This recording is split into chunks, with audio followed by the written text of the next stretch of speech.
আপনাকে জিজ্ঞাসা করবেন না তুমি সেখানে সামরিক শক্তি কেন পাঠাও না, কারণ সামরিক শক্তি আপনার হাতে নাই।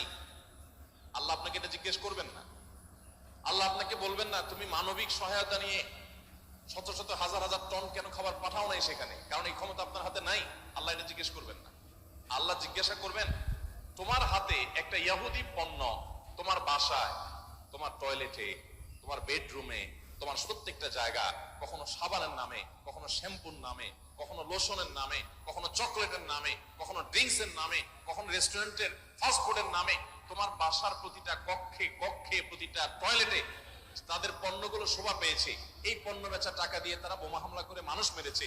তুমি শুধুমাত্র তাদের প্রতি সিম্পেথি দেখাতে পারতে, সেটা তো দূরের কথা, উল্টো বরং তুমি সেই বোমা হামলার সঙ্গে জড়িত। তুমি জেনে হোক আর না জেনে হোক, তুমি বুঝে হোক আর না বুঝে হোক, তুমি কিন্তু সেই বোমা হামলার সাথে জড়িত। প্রতিদিন তুমি চাঁদা দিচ্ছ ফিলিস্তিনের মানুষকে হত্যা করবার জন্য। আল্লাহ এই কথা বলবেন? এই কথা বলার যথেষ্ট সুযোগ আছে?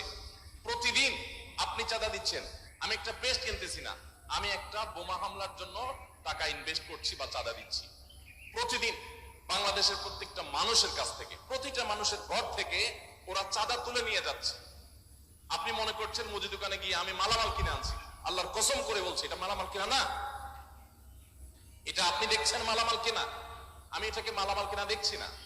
আপনি দেখছেন আপনি পেপসি বা কোকা কোলা বা সফট ড্রিঙ্কস এদের যেগুলো আছে সেগুলো আপনি ডক করে গিলছেন। আমি দেখছি সেগুলা লাল কালারের ওই পেপসি না, এগুলো হলো ফিলিস্তিনের মানুষের রক্ত।